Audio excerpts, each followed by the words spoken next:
నేను వైసీపీ ప్రభుత్వం రాకుండా నేను ముఖ్యమంత్రి అవ్వకపోతే నా జీవితంలో ఇక అసెంబ్లీలో అడుగుపెట్టనని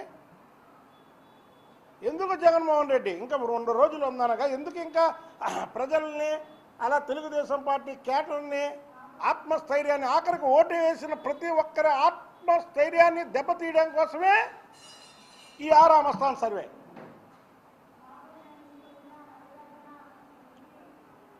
మంత్రాలకి చింతకాయలు రాలవు. చింత చెట్టు ఉంటుంది ఎవరికెళ్ళే మంత్రాలు చెప్తే చింతకాయలు రాలుతాయా? అలాగే 2 రోజుల్లో వైసీపీ భాగవతం బట్టబయలు అవుతుంది.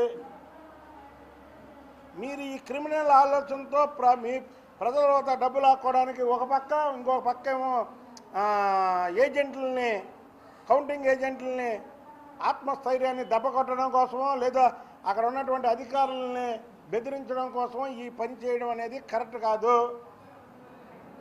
ఆరామస్థాన్ కానీ ఒకవేళ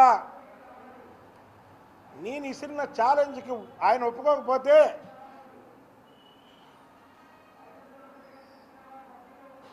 కూటమి అధికారంలోకి వచ్చిన మరుక్షణం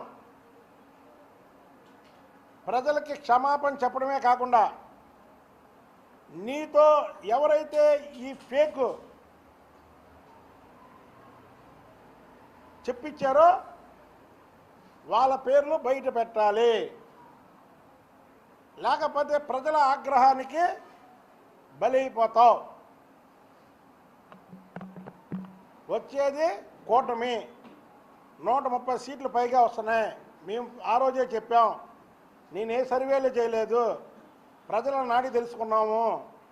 ప్రజలు చెప్తున్నారు, కులాలు లేవు, మతాలు లేవు, ప్రతి ఒక్కరూ కూటమికే ఓటేసామంటున్నారు. ఒక్కొక్క జిల్లాలో ఒక్క సీటు వైసీపీకి రాకపోయినా ఆశ్చర్యపోవాల్సిన పనే లేదు. వచ్చేది కూటమి ప్రభుత్వం. ఇవన్నీ ఇతను ఆరామస్థాన్ చెప్పింది ఫేక్ అని తెలియజేస్తున్నా.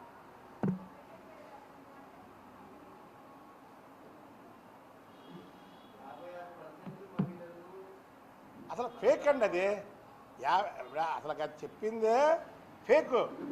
అసలు పర్సంటేజ్లు ఇవన్నీ కాదు. వచ్చేది కూటమి. నేను చెప్పాను కదా, ఆరామస్థానం వాళ్ళు నిజంగా ఆయన చెప్పింది కరెక్ట్ అయితే